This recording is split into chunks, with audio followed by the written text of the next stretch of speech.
Hello दोस्तों, ये मेरे चैनल की पहली वीडियो जिसमें मैंने बनाई है कुछ इस टाइप की लाइट, जिसे मैं अपने बैकग्राउंड में कुछ इस तरह से यूज कर रहा हूँ, जिससे कि मेरी वीडियो जो है आपको देखने में थोड़ी सी अच्छी लग रही होगी।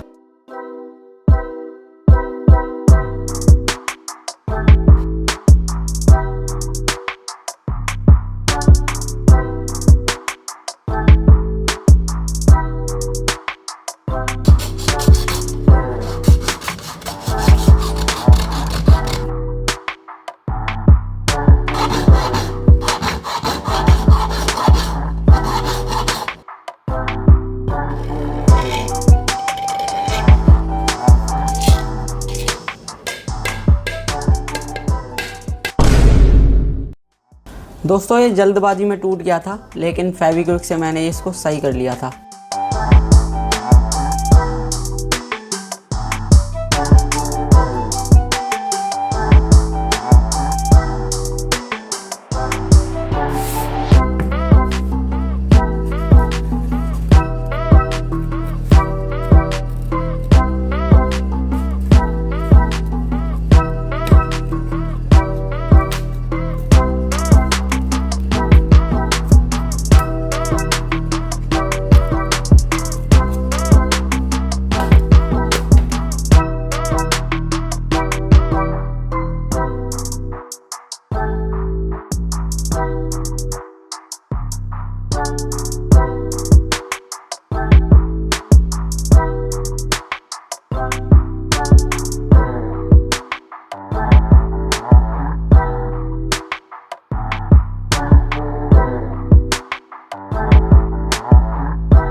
तो दोस्तों, वीडियो कंप्लीट देखने के लिए धन्यवाद। अगर आप मेरी वीडियो और भी देखना चाहते हो तो आप मेरे चैनल को सब्सक्राइब कर सकते हो। नेक्स्ट वीडियो में मिलते हैं, तब तक के लिए बाय बाय।